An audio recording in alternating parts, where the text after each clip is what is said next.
Muy buenos días para todos. Les damos la bienvenida a nuestro espacio mensual de la reunión económica desde la Dirección de Investigaciones Económicas. Hoy los vamos a acompañar Valentina Guaqueta, que es nuestra analista de banca central en el entorno local, y quien les está hablando, Manuela Bernal, en el entorno internacional. Antes de comenzar, les recordamos que pueden dejar todas sus preguntas, comentarios e inquietudes en el espacio de preguntas y respuestas de la reunión y serán contestadas bien sea al final del espacio y si no, por un chat interno también, pues les responderemos cualquier duda que tengan. Entonces ya entrando en materia, una de las publicaciones más importantes que vimos en la perspectiva internacional durante este mes que no nos vimos fue la actualización del WIO del Fondo Monetario Internacional a mediados de enero. En este, pues nos enteramos de que sus perspectivas son de que la economía global ya no crecería 3,1% este año, como se esperaba en la actualización de octubre, sino que ahora el crecimiento de 2026 mundial coincidiría con el estimado para 2025 en 3,3%. En general, la lectura del FMI sobre el panorama global es de vientos cruzados. Por un lado, las presiones provenientes de los cambios en las reglas de juego en materia comercial internacional que hemos visto desde el principio del año pasado han sido bastante compensados por una boyante inversión en sectores tecnológicos y especialmente de inteligencia artificial en países de Norteamérica y Asia. En general, los riesgos globales se mantienen bastante a la baja, es decir, con un sesgo negativo. El panorama se mantiene bastante permeado por la incertidumbre acerca de nuevas decisiones del presidente Trump en materia comercial y sobre un posible surgimiento de mayores tensiones geopolíticas que pueden afectar los mercados financieros globales, generar más fricciones sobre las cadenas de suministros y también cierta volatilidad en los precios de ciertas materias primas. Esto además se suman las presiones que pueden poner las cuentas fiscales un poco más apretadas a lo largo de todo el mundo sobre tasas de interés de largo plazo y en general también las condiciones financieras mundiales. Sin embargo, pues también destacaron ciertos factores que podrían voltear el escenario hacia el alza. Entonces, pues por un lado, la inversión en inteligencia artificial y en tecnología que les mencioné le puede seguir dando cierto impulso a la dinámica económica mundial, perdón, y además, pues a esto se le suma el hecho de que en materia comercial ciertos países ya han alcanzado acuerdos que reducen aranceles y en general reducen tensiones y fricciones comerciales alrededor de todo el mundo. En cifras un poco más específicas, las economías avanzadas este año crecerían un 1,8%. Estados Unidos sería el mayor impulsor de esta dinámica con un crecimiento estimado para este año de 2,4%, soportado pues por una política fiscal y política monetaria un poco más laxa, esta última por parte de la Reserva Federal. Además, el FMI espera que pues todo esto que estamos viendo de una política migratoria mucho más restrictiva y cierta moderación del consumo sean compensados en cierta medida, de nuevo, por el momentum que se está generando en la inversión en tecnología. Por su parte, yéndonos más hacia la región de Latinoamérica, el crecimiento de nuestros pares y de nosotros se moderaría hasta un 2,2% en la medida que pues las economías han mostrado bastante divergencia con respecto al punto del ciclo económico en el que se encuentran en este momento. Entonces, claro, por un lado tenemos a Chile y Perú que ya van llegando a una postura neutral de la política monetaria a medida que sus inflaciones se acercan a su meta. Está también México, que dentro de todo sigue muy vulnerable a lo que decida hacer Estados Unidos en materia comercial. Brasil, cuya industria, cuyo consumo de los hogares ya resiente bastante en la postura contractiva de la política monetaria. Y está Colombia, pues, donde el Banco de la República pues se ve obligado a agarrar las riendas de una economía con una inflación que no logra ceder y un gasto fiscal que está pues desbordado.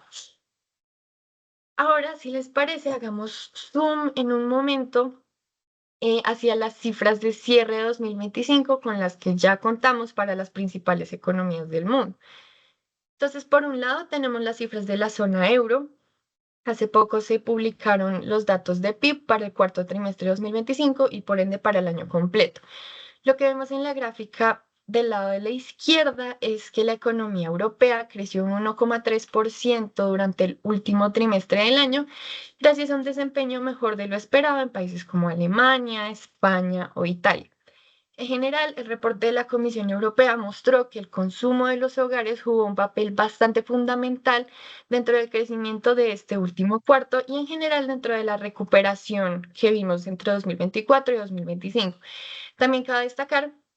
que ese mejor consumo de los hogares no fue solamente en el grupo de países que les acabo de mencionar, sino que fue generalizado en toda la zona euro.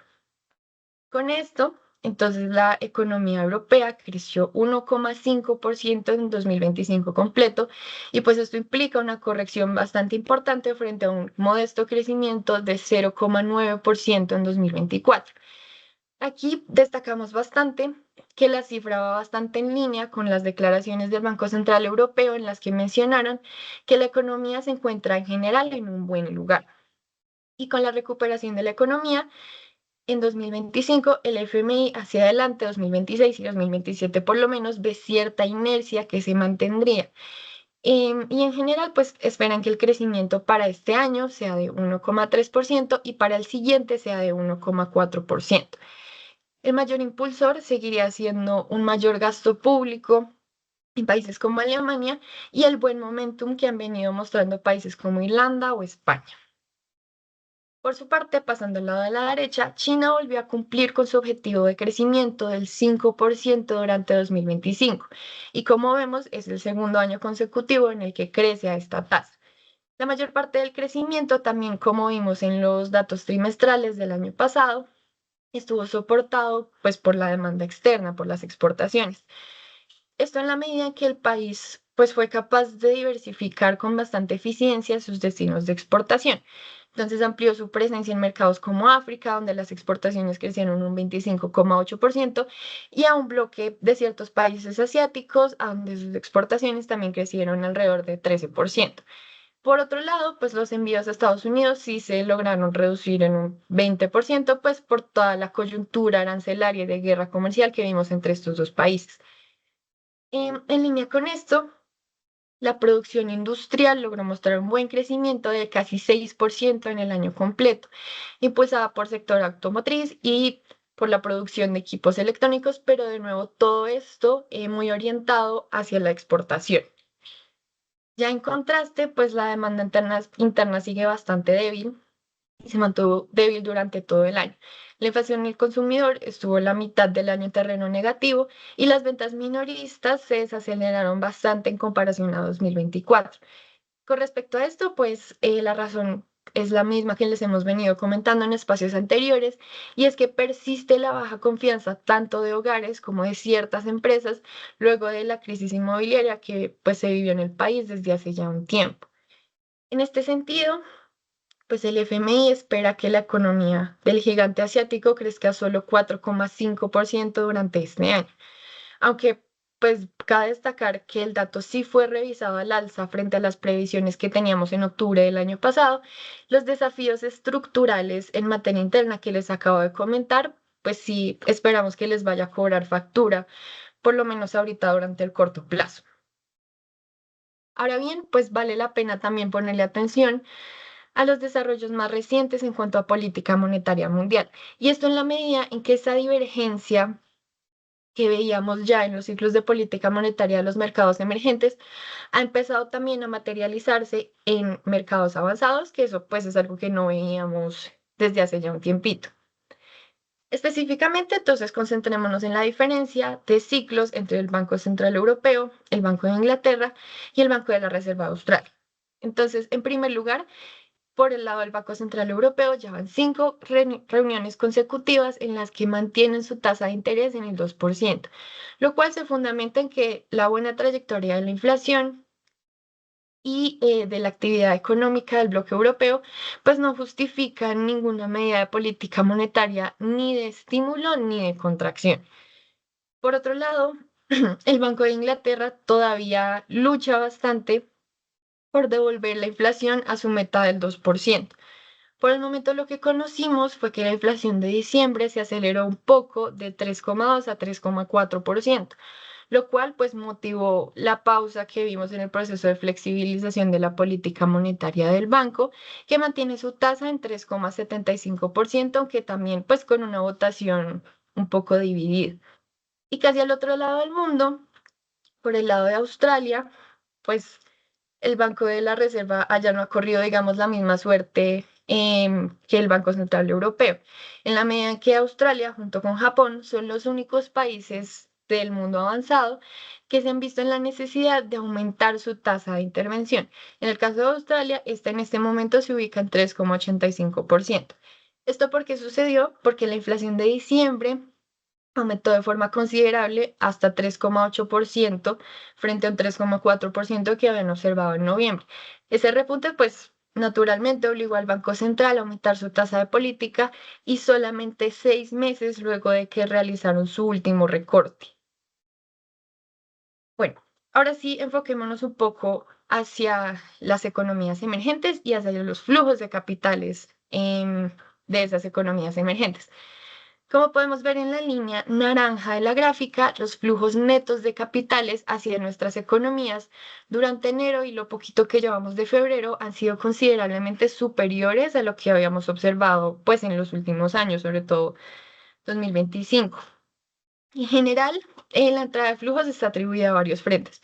En primer lugar, las emisiones de deuda durante enero fueron inusualmente altas a lo largo del mundo emergente. Y en general esto fue porque los emisores de títulos se aprovecharon de una alta demanda de los inversionistas y a estrechos diferenciales de tasas para aprovechar y emitir la deuda que necesitaban. En segundo lugar, los mercados de deuda en moneda local también han mostrado cierta fortaleza. Y esto es especialmente cierto para economías que tienen marcos macroeconómicos o institucionales creíbles, en la medida que ha logrado reducir bastante volatilidad de sus activos y mantener pues ciertos rendimientos. En un enfoque más prospectivo hacia el resto del año, esta favorable entrada de flujos que vimos al principio fija un buen punto de partida como constructivo para lo que pueda venir en los próximos meses. Sin embargo, pues cabe mencionar que el optimismo puede verse afectado en cualquier momento durante las condiciones económicas en economías avanzadas, especialmente en la economía estadounidense. Entonces, pues en general vamos a estar muy pendientes de esos flujos y de cómo se comporta la economía estadounidense también para ellos. Devolvamos el foco entonces a Estados Unidos. Las cifras nuevas de Estados Unidos pues están todavía un poco retrasadas por un corto cierre parcial del gobierno a principios de este mes. Antes que nada, pues cabe destacar la parte de que fue un cierre temporal y un cierre parcial. Entonces, varias agencias gubernamentales ya habían conseguido su financiamiento para todo el año, mientras que otras no. Y a pesar de que el cierre fue levantado a los pocos días de que se llegara a un acuerdo de financiamiento con el Congreso, hasta el momento solamente hay una agencia de todo Estados Unidos que no ha logrado que se apruebe su financiamiento y es el Departamento de Seguridad Nacional, que entre otras cosas tiene a su cargo el Servicio de Control de Inmigración y Aduanas, mejor conocido como ICE. En este sentido, pues aún no tenemos las cifras del PIB para el cierre de 2025, pero lo que sí tenemos es la revisión al alza que se hizo al crecimiento del tercer trimestre. Según esta revisión, la economía estadounidense terminó creciendo un 4,4% trimestral anualizado durante el periodo, gracias a un mayor aporte del consumo de los hogares, un aporte positivo pero modesto del gasto público y también de las exportaciones. Aquí cabe hacer un pequeño asterisco y es que esa mejor dinámica del consumo de los hogares no va, digamos que pareja entre todas las categorías de ingreso. Entonces, en general, los hogares con mayores ingresos son los que han mostrado un mayor impulso al consumo en la medida en que ellos son los que invierten, digamos, en este boom de tecnología, que reciben esos ingresos y que pueden seguir gastando. Mientras que los hogares de menores ingresos sí han mostrado bastantes preocupaciones con respecto al aumento de precios derivado de toda la situación arancelaria y al deterioro del mercado laboral que también hemos visto. Y bueno, dando un poco en estas cifras de mercado laboral, la tasa de desempleo En enero se redujo hasta 4,3%, lo cual sorprendió a un consenso de analistas que esperaba estabilidad en esta métrica sobre el mismo nivel que observamos en diciembre de 4,4%. Además, otra sorpresa, pues bastante al alza, fue la creación de nóminas no agrícolas durante el mes, que fue de 130.000 nuevos empleos cuando el consenso de analistas solamente esperaba un crecimiento de 70.000 nuevos trabajos. Esta es la cifra de mejor creación de empleos que desde diciembre de 2024, luego de un 2025 donde las cifras fueron bastante revisadas a la baja y donde en general la creación de empleos no fue muy fuerte alrededor de todos los meses. Por categorías podemos ver que el sector de la salud y educación lideraron la creación de empleos, mientras que los puestos federales siguieron a la baja y destruyeron alrededor de 30.000 empleos durante esta ocasión. Si pasamos a los precios ahora, pues no hemos tenido nuevas publicaciones de datos, también por este cierre parcial que tuvimos del gobierno al principio del mes, que les comenté hace un momento. Sin embargo, pues vale la pena recapitular rápidamente en dónde nos ubicamos. Entonces, pues la inflación de diciembre, medida por el IPC, fue de 2,7% anual, afectada en gran medida por los costos de los productos importados. Sin embargo, pues sí destacamos que el adelantamiento de compras por parte de ciertas empresas durante la primera parte del año y la compresión de márgenes de rentabilidad sí lograron mitigar en gran medida el impacto de los aranceles sobre la inflación. En esta misma línea, la inflación por gastos de consumo personal, o PCE por sus siglas en inglés, en noviembre, que es el último dato que tenemos, aumentó hasta 2,8% anual, pues por razones muy similares a las que les acabo de comentar que influyeron sobre el IPC. Con este panorama de crecimiento, de desempleo y de inflación, recordemos que la Reserva Federal sí se enfrentó a una encrucijada bastante grande frente a su doble mandato durante el año pasado. Entonces, tanto así que como podemos ver en la siguiente diapositiva, en diciembre se tomó la decisión con más disensos dentro del Comité Federal de Mercado Abierto desde 2019. En esta decisión, 9 de los 12 gobernadores votaron por reducir 25 puntos la tasa de los fondos federales hasta que el rango quedara entre 3,5 y 3,75%. Por otro lado, un gobernador respaldó un recorte de 50 puntos y otros dos gobernadores optaron por mantener el rango inalterado. A finales de enero, casi un mes después, el comité tuvo su primera reunión de este 2026, en la que decidieron por mayoría mantener el rango de la tasa Fed inalterada. En este caso también hubo disensos, solo que esta vez 10 de los 12 miembros votaron a favor por mantener y dos de ellos prefirieron un recorte de 25 puntos sobre la tasa de interés. Para este año en general, nuestra perspectiva es que el comité tenga espacio suficiente para realizar dos recortes adicionales en su tasa de interés hasta llevarla a un rango de entre 3 y 3,25%. Estos recortes se podrían tomar tan pronto como en el segundo trimestre del año, aunque pues han sido puestos en duda por ciertos analistas luego de la sorpresa que vimos hace poco de la creación de empleo durante enero. También con respecto a la Fed, hace muy poco conocimos que el presidente Trump nominó al exgobernador de la Fed, Kevin Warsh, para reemplazar a Jerome Powell como el presidente de la institución. La postura de Warsh en general es pues bastante alineada con el discurso de Trump en la medida en que apoya más recortes de la tasa de los fondos federales. Además, desde sus épocas como gobernador de la Fed, hacia 2010, ha mostrado una inclinación hacia ver el papel de la regulación y el entorno de políticas como factores que son determinantes y que deberían apoyar el crecimiento económico. Tanto así que incluso llegó a culpar un poco el manejo de las políticas económicas de no haber sido suficientes para impulsar la recuperación de la economía estadounidense luego de la crisis financiera de 2008-2009. A pesar de esta postura que se podría ver como un poco más dovish, es necesario recordar que él es solo una persona dentro de un comité de 12. Y la mayor parte de los miembros ya muestran un grupo bastante consolidado al que no le gusta tolerar la persistencia de la inflación por encima de su meta y que ve que el enfriamiento del mercado laboral pues no es un determinante tan de primer orden, por así decirlo, para la política monetaria en este momento.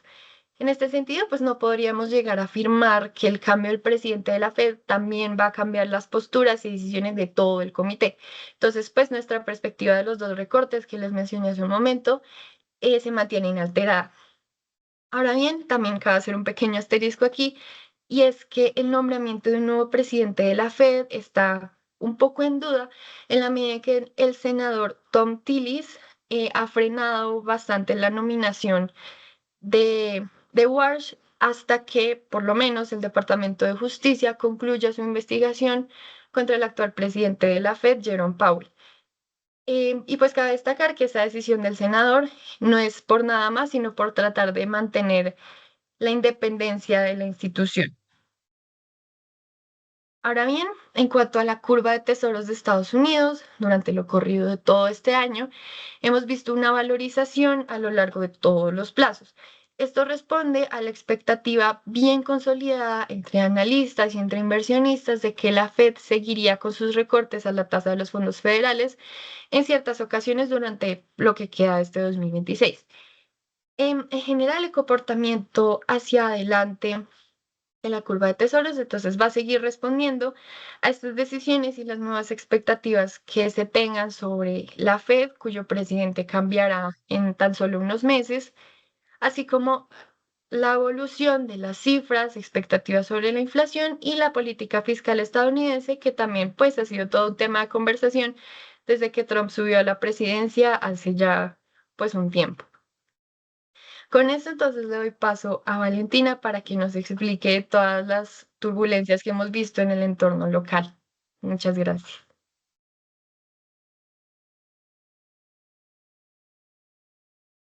Muchas gracias, Manuela. Bueno, muy buenos días para todos. Y ya dando paso al contexto local,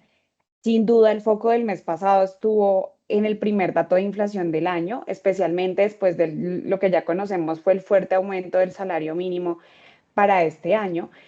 ¿Y cuál fue la sorpresa que nos trajo el mes? Realmente en enero la inflación aumentó 25 puntos básicos, se ubica ahora en 5,35% anual, esto como resultado de una variación mensual de 1,18%.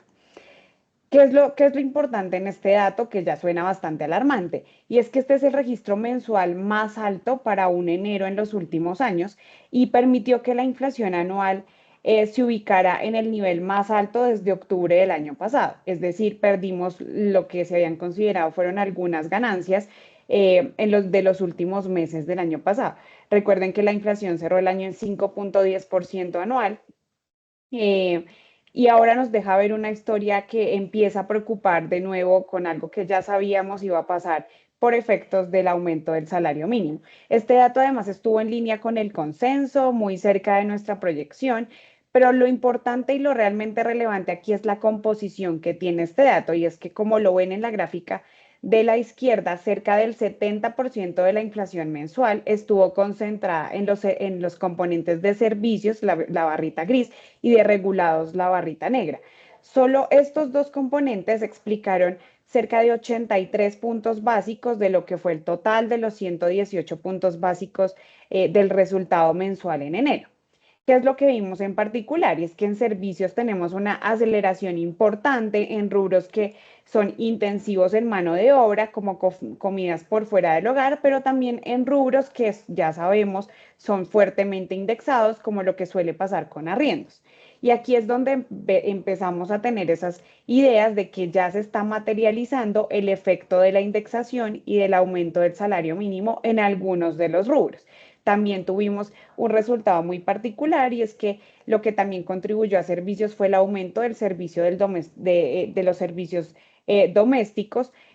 aquí que también estarían fuertemente atados al aumento del salario mínimo. Pero el lado de regulados, la historia no es distinta. Las presiones también están asociadas con esos ajustes que se suelen hacer a inicio de año, como lo que ya sabíamos, tenemos transporte urbano, no solo en Bogotá, sino en distintas ciudades del país. Se llevó a cabo un ajuste en las tarifas de transporte urbano, también en combustibles, en gas, que son servicios públicos, y en peajes. En contraste, pues lo que tuvimos en bienes y alimentos fue un comportamiento algo así como más moderado.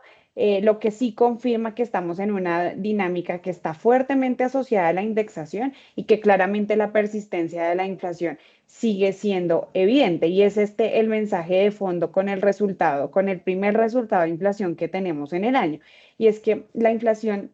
no se volvió a acelerar por un choque puntual, sino que tenemos presiones más estructurales que están ligadas a la indexación, ajustes contractuales y que claramente vamos a seguir viendo en los próximos meses.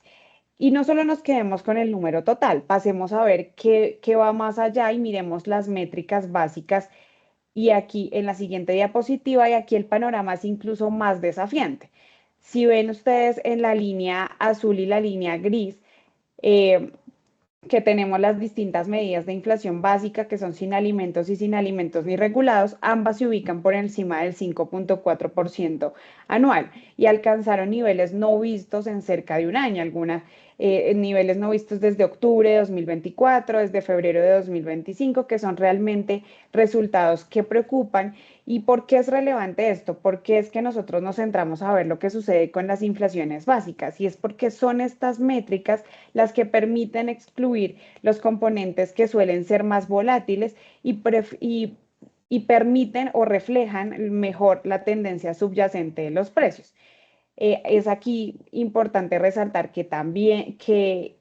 el aumento del salario mínimo no se habría reflejado en su totalidad porque además muchas empresas comenzaron el año operando con inventarios que habían adquiridos a costos previos o tal vez, como lo escuchamos mucho, pues se dio cierto margen de renegociación con contratos laborales, con proveedores, a ver qué sucedía realmente con la decisión del salario mínimo, pero lo que ya sabemos es que esto es un hecho y que este rezago sugiere que en los próximos meses vamos a seguir viendo fuertes impactos por indexación y por salario mínimo,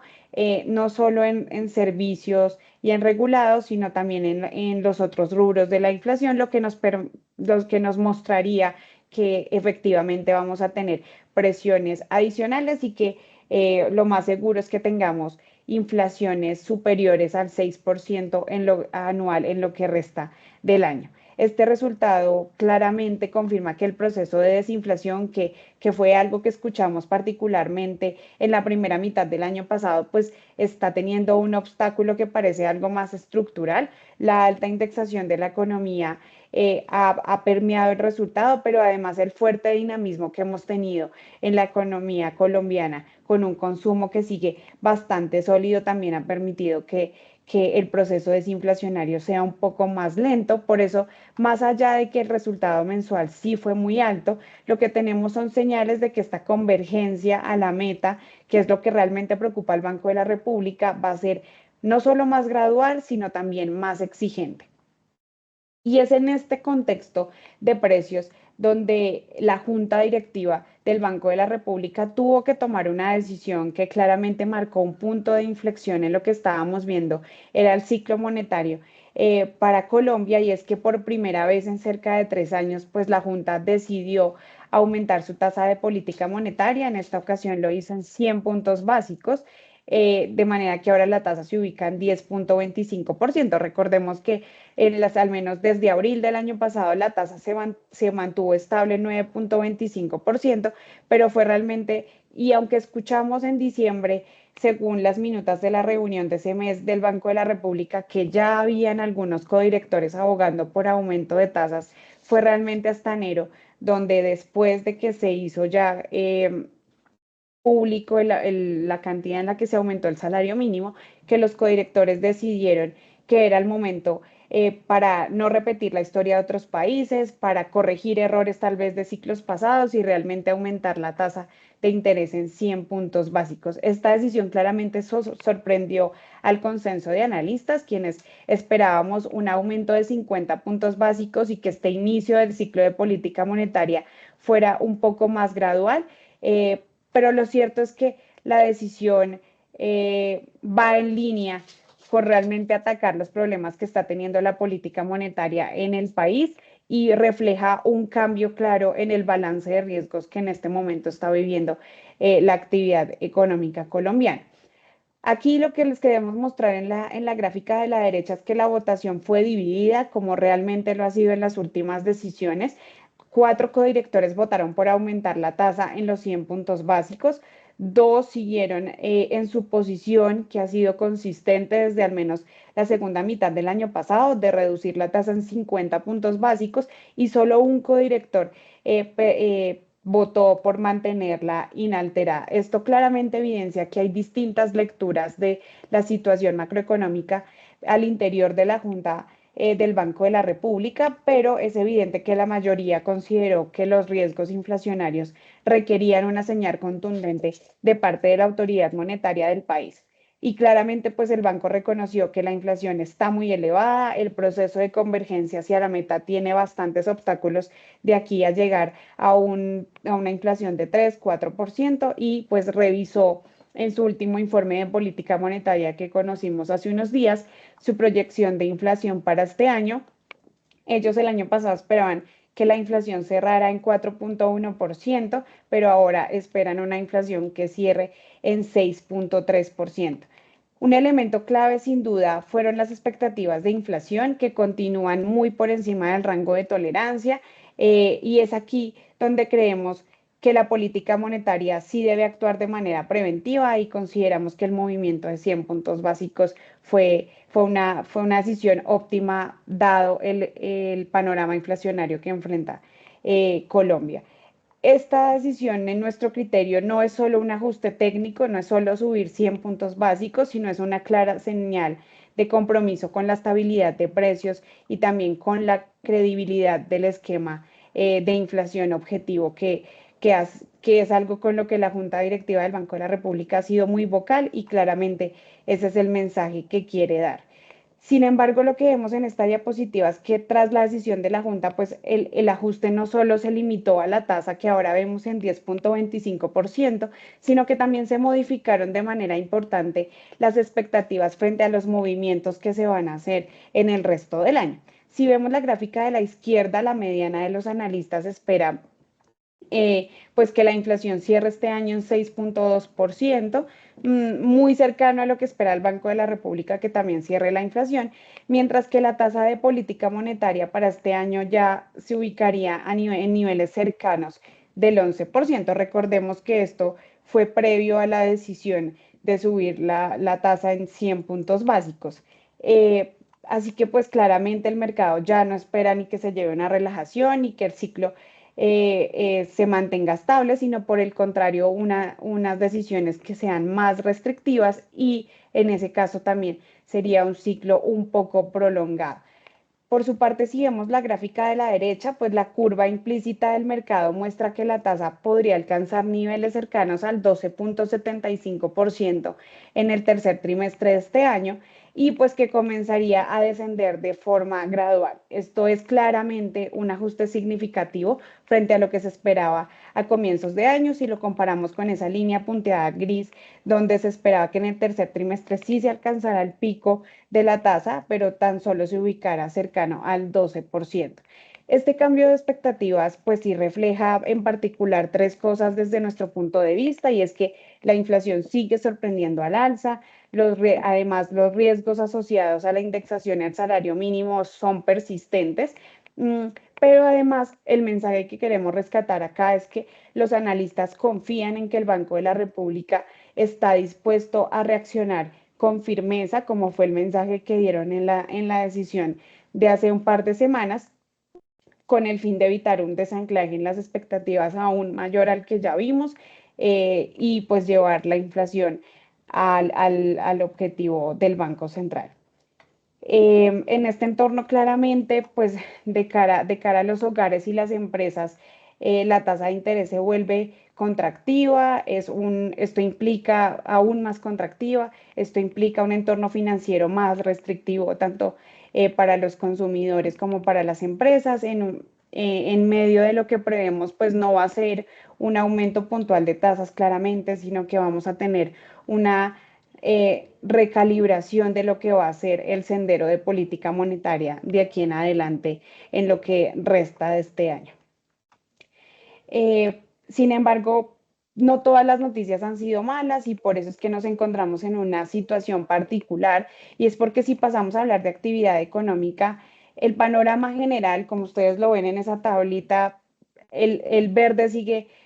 siendo la mayoría. Esto nos indica que estamos en un escenario favorable. Este mapa de calor de los indicadores líderes de actividad económica nos permite ver que la economía mantiene una inercia importante, en particular en aquellos indicadores que están asociados con la demanda interna.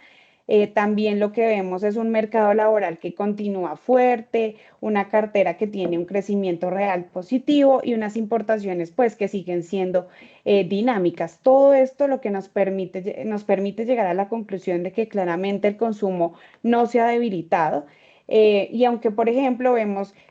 algunos rubros como la manufactura de manera moderada, pues también muestra algunas señales de expansión. Sin embargo, claramente la recuperación no es al 100%, pues vemos algunos punticos amarillos o rojos, lo que nos hace pensar que pues los rezagos persisten. En particular lo vemos evidente en exportaciones y en algunos indicadores líderes de construcción. En exportaciones, pues estas siguen afectadas por el bajo dinamismo del petróleo y del carbón, mientras que la construcción no ha logrado consolidar una recuperación estructural y sigue lastrando pues el resultado de esa actividad en el panorama económico de Colombia. Aquí el mensaje es claramente y es evidente en esta gráfica que el crecimiento no es homogéneo. Lo que hemos visto es que, como ha sido recurrente en los últimos periodos, el crecimiento está concentrado en todo lo que tiene que ver con consumo y servicios, pero vemos que algunos otros rubros de la oferta y la inversión pues siguen mostrando debilidad. Sin embargo, pues la economía habría cerrado el año pasado con un balance favorable, pero sí consideramos que la composición de todo este balance que ha sido favorable exige seguimiento y a lo que le vamos a seguir prestando atención para ver cómo evoluciona el crecimiento durante este año.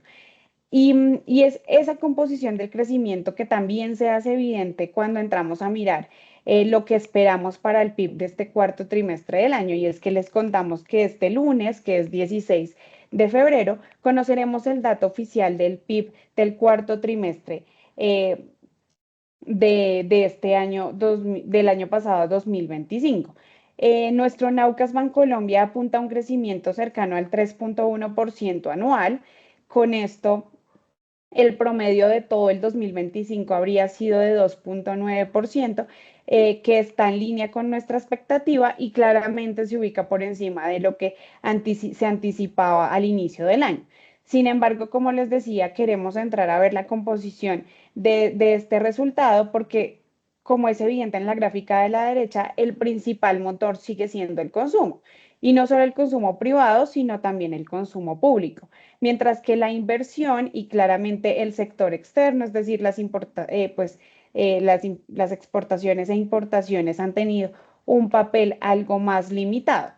Para este cuarto trimestre del año, pues estimamos, eh, como lo ven en la gráfica, que el consumo privado habría aportado cerca de 2,8% al crecimiento y el consumo público cerca de 1,8%, es decir, que ambos van a continuar siendo los principales aportantes al crecimiento, como lo hemos visto en las últimas entregas de actividad económica. Sin embargo, pues el sector externo continúa restando dinamismo. Y aunque las importaciones han crecido con fuerza y esto también ha estado relacionado con la apreciación del tipo de cambio y la fortaleza que sigue teniendo, que es el mensaje que les damos, la demanda interna, es decir, el consumo de los hogares, eh, pues claramente el mensaje también nos preocupa un poco eh, de cara a que el crecimiento es sólido, pero es altamente concentrado en la demanda. Y pues lo que suceda con inversión y el sector externo que sigue teniendo un papel limitado es algo que requiere algo de seguimiento. Además, una noticia en la que también se enfatizó desde la entrega del informe de política monetaria del Banco de la República es que la brecha del producto se mantiene positiva y va a completar cerca de un año en este terreno positivo. ¿Esto qué implica? ¿Qué nos quiere decir una brecha de producto que es positiva? Y es que la economía está operando por encima de lo que se considera su nivel potencial, su nivel de largo plazo, su nivel promedio histórico, y esto hace más desafiante que creer que la economía puede seguir creciendo sin generar presiones adicionales, que es algo que seguiría ocurriendo durante este año. Así pues, claramente, si este resultado se confirma, tendríamos que el 2025 fue un año bastante resiliente, sólido, con mucha fortaleza del lado de la demanda, pero con una composición que merece que hagamos seguimiento de cara a lo que pueda suceder en 2026, cuando el panorama claramente nos confirma que seguiremos teniendo presiones inflacionarias, pero además tasas de interés más altas. Y todo este dinamismo pues también se confirma cuando pasamos a ver los datos mensuales más recientes, y es que les contamos que el último dato disponible de actividad económica mensual corresponde al mes de noviembre, porque el mes de diciembre también lo conoceremos la próxima semana, y es que el indicador de seguimiento a la economía ICE creció 3,1% anual en noviembre. Aquí claramente, si ustedes lo ven en la gráfica, de la izquierda, el principal motor siguen siendo las actividades terciarias, lo que nosotros conocemos como los servicios, que crecieron 4,2% y aportaron más que proporcionalmente al resultado total de ese mes. En contraste, las actividades secundarias muestran una mayor debilidad. Aquí tenemos en particular lo que ya les comentaba hace un momento, sucede con construcción, donde vemos que tanto edificaciones como obras civiles pues registran caídas, y explican en buena parte el rezago consistente que ha tenido este sector en los últimos resultados de actividad económica. Si pasamos a las actividades primarias, que son aquellas que tienen que ver en particular con agricultura, eh, lo que hemos tenido, y es la historia que hemos escuchado en los últimos meses, es que el impulso del sector cafetero se ha moderado frente a los picos que observamos en particular en la primera mitad del año pasado, y esto ha reducido el aporte que tiene el sector agropecuario al crecimiento de la economía en general. Pero además, si pasamos a analizar lo que sucede con actividad económica en la contribución sectorial, lo que vemos es que administración pública y recreación han sido los dinamizadores más importantes de los resultados de actividad económica. Parte del impulso, por ejemplo, en actividad pública, pues estaría relacionado al mayor gasto, que puede estar vinculado con este ciclo electoral en el que se encuentra la economía en este momento, mientras que, por ejemplo, lo que ustedes ven ahí como las siglas de CETAC, que es construcción, eh, que es comercio, transporte y alojamiento, pues también ha permitido tener unas contribuciones relevantes. Por el contrario, manufactura, construcción y minería, que son pues las últimas que ustedes ven en la gráfica de la derecha, continúan con aportes bastante limitados al crecimiento de la economía. Y el mensaje sigue siendo evidente aquí, y es que el crecimiento no solo de lo que esperamos sea todo el cuarto trimestre del año pasado, sino en particular aquí en noviembre, sigue estando fuertemente concentrado en las actividades de servicios. Todo este dinamismo, en particular en servicios, pues ha tenido un efecto en el mercado laboral según las últimas cifras que conocemos, y es que hace un par de semanas también conocimos el consolidado del mercado laboral para todo el 2025, y aquí lo que conocimos es que la tasa de desempleo de todo el año pasado se ubicó en 8, la tasa de desempleo pues promedio del año pasado se ubicó en 8,9%, como lo ven en la gráfica de la izquierda, la más baja desde que existen registros, que es decir, desde el 2001, mientras que en diciembre se ubicó en 8%. Esto pues confirma que el mercado laboral también ha sido uno de los principales soportes del crecimiento y del fuerte consumo que han tenido los hogares. Eh, y si pasamos a ver cuál ha sido como la composición en la creación de empleo, lo que vemos es que los mayores aportantes también siguen siendo sectores que están relacionados con los servicios, como alojamiento y comidas, logística y el sector público. Pero pues también sobresalen, por ejemplo, el sector agropecuario, que aportó durante buena parte del año pasado, pero pues perdió algo de impulso en los últimos meses. Hacia adelante, claramente la principal preocupación para el mercado laboral también es el efecto que pueda tener el salario mínimo y la presión que genere sobre los costos laborales, de manera que les anticipamos que tenemos un sesgo alcista en nuestra proyección de desempleo para 2026. Este dinamismo pues que hemos visto en actividad económica, en mercado laboral, también se refleja en algunos sectores particulares como el comercio y la industria. Y es que los últimos datos disponibles, que también tenemos con corte a noviembre, nos muestran que el comercio minorista creció 7.5%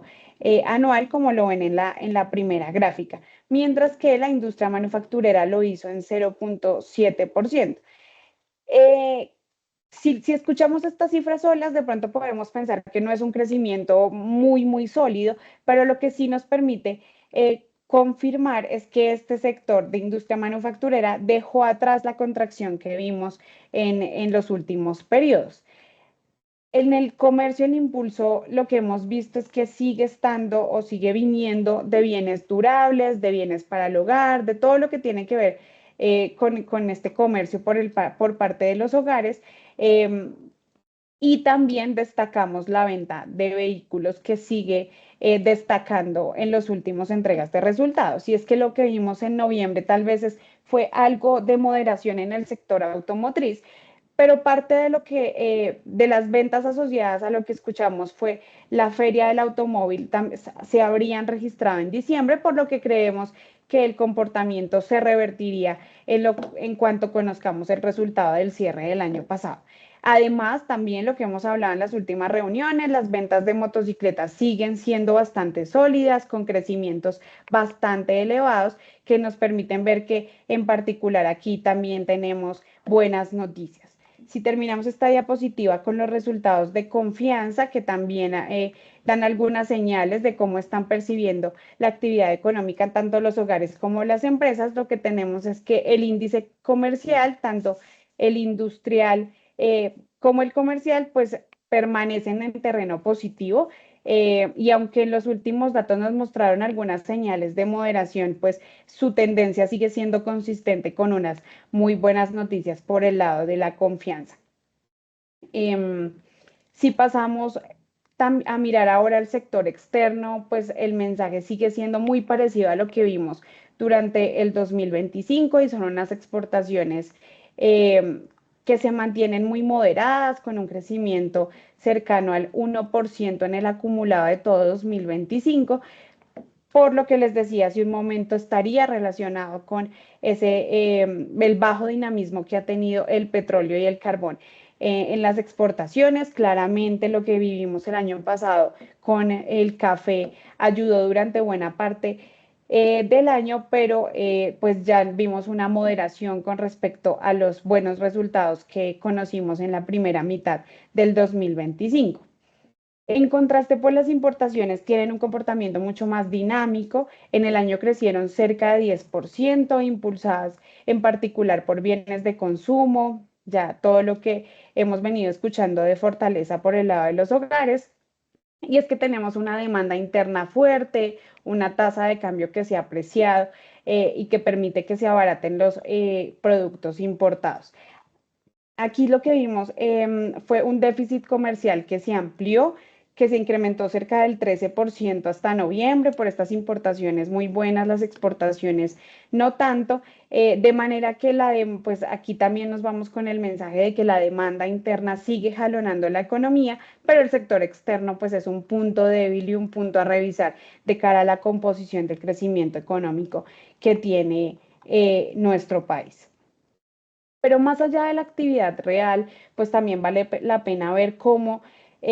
reacciona el mercado financiero a todas estas noticias que estamos teniendo, y es que pues en el frente fiscal y de deuda pública lo más relevante durante el último mes es que la curva de TES se ha seguido desvalorizando en promedio cerca de 30 puntos básicos, y la presión es mucho más evidente como ustedes lo ven en la gráfica, en la parte corta de la curva. Todo esto está relacionado con el cambio de expectativas de política monetaria, ya que como hablamos hace un momento, pues el mercado claramente ya descuenta un ciclo alcista de tasas por parte del Banco de la República mucho más agresivo de lo que se hubiera esperado hace algunos meses, con el fin de pues contener todas estas presiones inflacionarias. pero además también está relacionado con una mayor percepción de riesgo fiscal. Y es que pues hemos visto algunas emisiones de títulos de corto plazo dentro de lo que sabemos es la estrategia de financiamiento del gobierno y esto también ha presionado este tramo. Pero en términos fiscales nos parece importante resaltar dos mensajes principales que han sido relevantes en todas las últimas semanas y que también han permitido este comportamiento de la curva, y es que pues el pago de intereses como porcentaje del PIB, pues sí ha disminuido, se mantiene alrededor del 3% del PIB durante el año pasado, y sí permitió un alivio sobre la presión que esto genera de cara al déficit fiscal. Sin embargo, el problema estructural parece que aún no se ha solucionado y persiste porque si entramos a ver lo que sucede con el déficit primario, que recordemos es tener el déficit en general antes de los intereses, pues este se ubica alrededor del 3% del PIB y lo que nos deja ver es que aún con menos intereses, el deterioro fiscal pues responde principalmente al gasto primario, de manera que el problema estructural sigue siendo vigente y sigue preocupando de cara a las presiones fiscales que tiene el país. Eh, ya vemos entonces que en todo el frente local tenemos una combinación de presiones fiscales, una expectativa de política monetaria más restrictiva que en general han presionado a la curva, pero este no es un fenómeno aislado, ya que también hemos tenido algunas presiones de cara a un entorno global donde el dólar global parece estar perdiendo algo de fuerza. Y es que en todo lo corrido del año el dólar se ha debilitado. Si entramos a ver el índice de XY que ustedes ven en la gráfica de la izquierda, este acumula una caída cercana al 1.6% en lo corrido del 2026 en un contexto claramente de alta incertidumbre global. Este año pues empezó claramente con varios factores de tensión en distintos momentos. Tuvimos una intervención militar en Venezuela, tensiones sobre Groenlandia, protestas en Irán, frente a las cuales además hubo declaraciones de posibles intervenciones que se hicieron cada vez o avivaron más después de lo que sucedió en Venezuela. Y es que en todo este entorno de fuerte incertidumbre, aunque el dólar pues se ha visto claramente afectado, porque como funciona como un activo refugio, pues los inversionistas ya de cara a lo que ha sucedido han optado por diversificar hacia activos de un riesgo algo más bajo. Y el principal beneficiado, sin duda, como lo hemos escuchado en las últimas oportunidades, es el oro, que ha alcanzado niveles históricos cercanos a los $5.500 por onza a finales de enero y hoy claramente sigue o se ubica todavía por encima de los $5.000 onza. Pero no solo hemos escuchado que el oro le ha ido muy bien, también tenemos la plata que acumula una valorización cercana al 19% en el año y el franco suizo que se ha apreciado hasta niveles no vistos desde 2011, como lo ven en la gráfica de la derecha. Esto no solo responde a todos estos eventos geopolíticos que se han llevado a cabo, sino también hay algo que empieza a tomar fuerza como un movimiento más estructural y es el llamado debasement trade, que parte de esta preocupación por los elevados niveles de deuda global, tanto en economías desarrolladas como en economías emergentes, de cara a lo que ahora los inversionistas prefieren diversificar su riesgo. Además, pues hemos escuchado, como Manuela nos lo contó hace un momento, las dudas sobre la independencia de la Reserva Federal, la expectativa de que se lleven a cabo sí o no recortes en el segundo trimestre del año y lo que pasa con la situación fiscal de Estados Unidos. Todo esto ha permitido que el índice de XY ahora se ubique entre 96 y 97 puntos y ha favorecido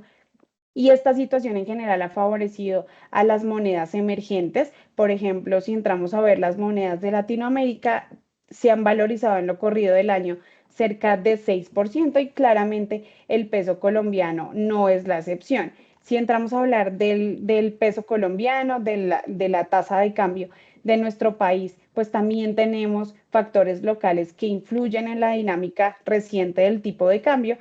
y es que en lo corrido del año se ha apreciado en cerca de 3%, no solo por lo que les acabo de contarles, la debilidad global del dólar, sino también algunos elementos adicionales. Por ejemplo, pues el mercado esperaba que el Ministerio de Hacienda continuara vendiendo dólares, dado pues el balance favorable de caja con el que terminaron el año pasado, pero lo que hemos visto fue una situación un poco contraria y es que el gobierno ha comprado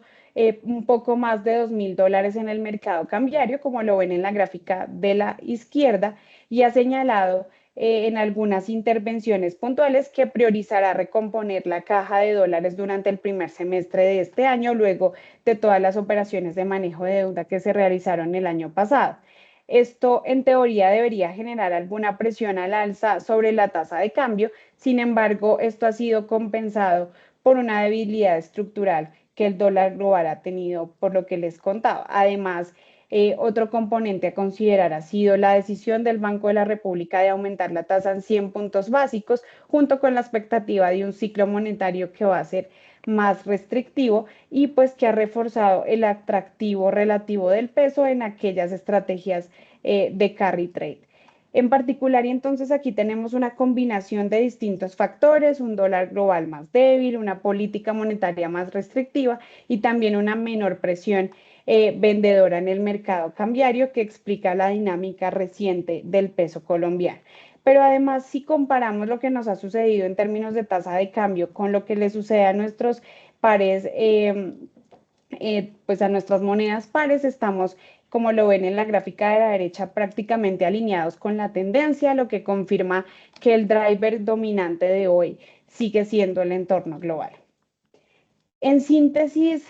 iniciamos con una economía local que es resiliente,